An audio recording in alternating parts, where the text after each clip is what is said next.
We need to talk. Come closer. Closer. Whoa, whoa, whoa. Too close. Personal space. Rude. Back it up. Right there. You have 2.5-ish months to read this book. Why? Because it's being turned into a live-action show by Netflix, and it looks pretty dope. The trailer just came out a couple of days ago. I'm pretty excited for it. I kind of wrote a script for this video, but it's going to be pretty loosey-goosey. Not a lot of fancy editing in this one, so this might be a good video to watch in the background if you want. So to start off with, what is the three-body problem? It's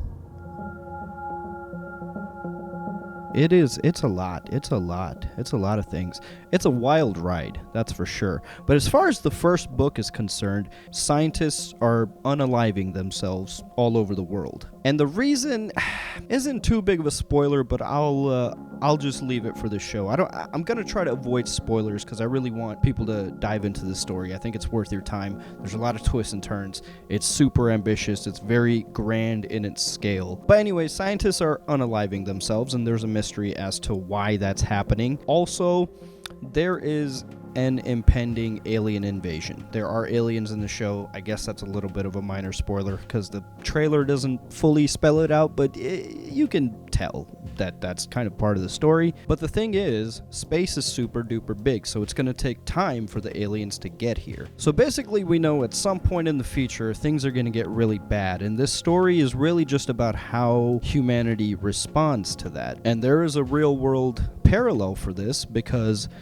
well, it's raining outside my house right now, and I live in the Midwest, and it's December, and this should be snow, and it's not, and that's worrying. And despite the very clear evidence the Earth gives us on a daily basis, there's still a lot of people not on board with the whole climate change thing. We've seen time after time how humanity responds to any threat just within our real world, and it's usually just a lot of division, a lot of splintering of groups and subgroups, each with their own philosophies, and everybody thinks they have the answer, but really no one has the answer. Now just take all of that, but aliens. I can't really say too much about the story, but that's kind of the gist of it. You know, the rest, watch the show. It's going to be awesome. Now, what's curious is who's show running the show. Alexander Wu and D&D. No, not Dungeons and Dragons. Daniel Weiss and David Benioff. You know, the guys that fumbled arguably the biggest bag in cinematic history. Well, they're back,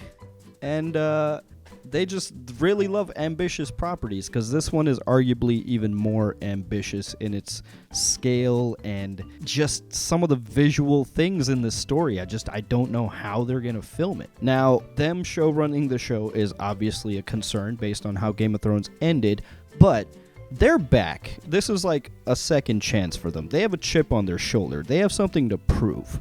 And also, Netflix has kind of, in my opinion, been in the gutter lately, although the recent changes that they've made are very good, and it's definitely going in the right direction now. I think Netflix and D&D both have something to prove, and I think that they're going to be more careful moving forward. Given the success of the One Piece live action, that's kind of somewhat proof as to what I'm talking about. Is I think they're being a little bit more careful and deliberate with these properties now. So that gives me hope. What's unique about this sci-fi is it originates from China. This is Chinese literature. Up until a few years ago, in my opinion, it kind of seems like a lot of the worldwide phenomenon stories always seem to originate from the West. But with the rise of streaming services and international content being available on all of those streaming services, I feel like people from all around the world have a more convenient way to experience all of these stories from all sorts of different countries, putting a lot of these projects on the map. It's really cool to just experience cinema from other parts of the world and literature from other parts of the world. And Three Body Problem has definitely become quite a phenomenon in the sci-fi community. The author is Cixin Liu. I'm probably butchering that. I am sorry, but I think that's how you pronounce it. Cixin Liu.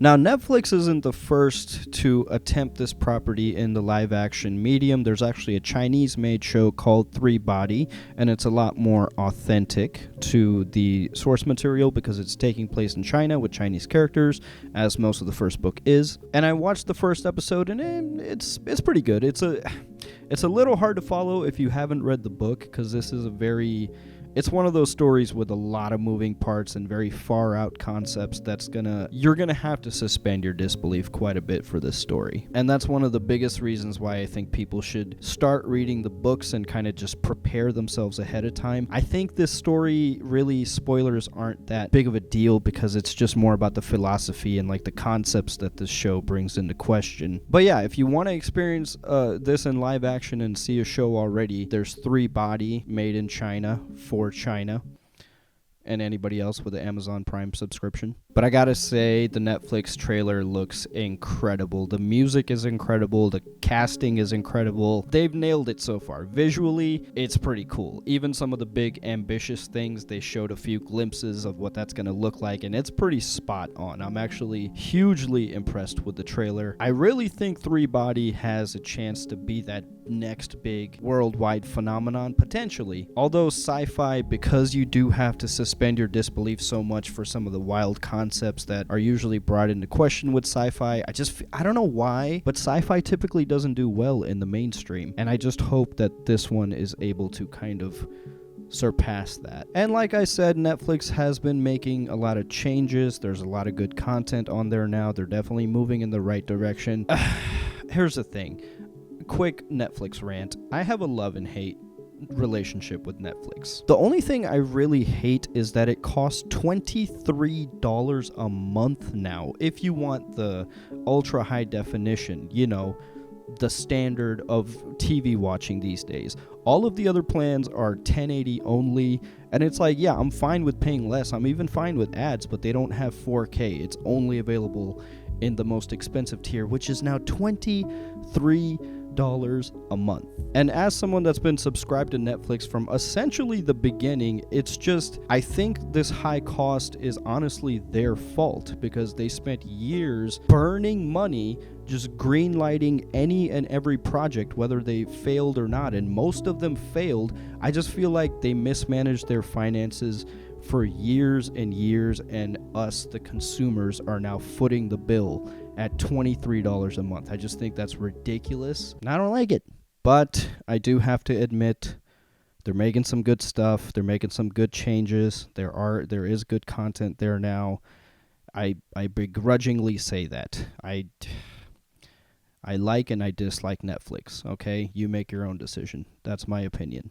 So now, why do I want you to read the book so badly? Because a lot of people, they just want to watch the show. They want to experience the show for the first time. It's because there's so many moving parts to this story. And I know I'm sounding like a hoity-toity book reader right now of like, you guys aren't going to get it. But I watched the Chinese-made show, the first episode, and it really was hard to follow. I mean, it was good. It was well done. It was doing exactly what the story was, and I was able to follow it, but it really was, like, very fast-paced. I'm sure they're going to handle the Western one a little bit better, but there is a potential for this story to be like extremely overwhelming. And like I said, this story is really just about the concepts that it opens up and the conversations you can potentially have, and less about like spoilers. Although, man, it's so good, dude. The twists and everything, it's so good. Now, another promising thing is I read in an interview that David Benioff and Daniel Weiss do have Cixin Liu's blessing.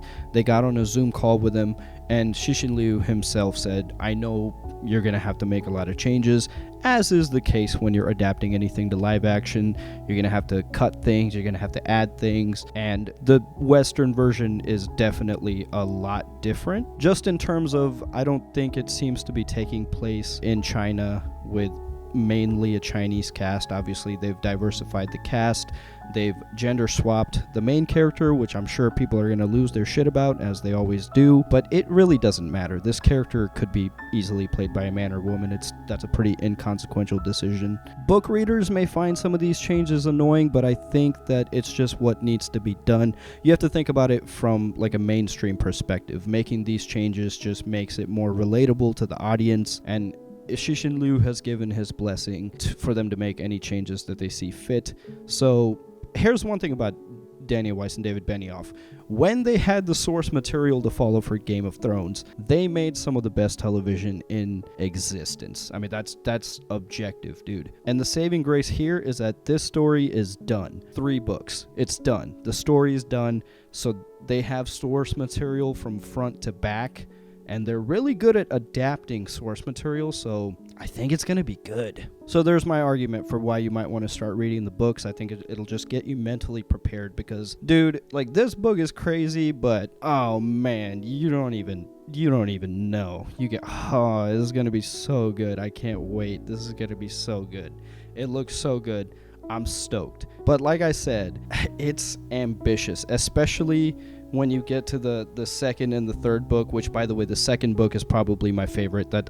Some of the visual sequences in this story, I really am curious how they're gonna pull it off, because, oh god, how can I talk about this without like giving spoilers? Let's just say that some of the set pieces are on like a universal scale. And I do mean like universe, as in like space. Like it's a grand story. It's a big story, and I'm very curious visually how they're gonna pull it off. It's a very ambitious undertaking, but the trailer that they've shown us so far has pretty much nailed it spot on, and I'm excited. I'm confident. I'm gonna give the D&D another chance. I think they're gonna pull it off. So anyways, that's pretty much it. It's coming out. I'm excited. It's coming out 2 days before my birthday. So I'll be watching it. I'll make videos on it when it comes out. So watch it along with me, read along with me, so we can have a conversation about it and whatnot. Hit the like and subscribe if you enjoyed this video, and I'll see you next time. See ya. We need... So fucking stupid.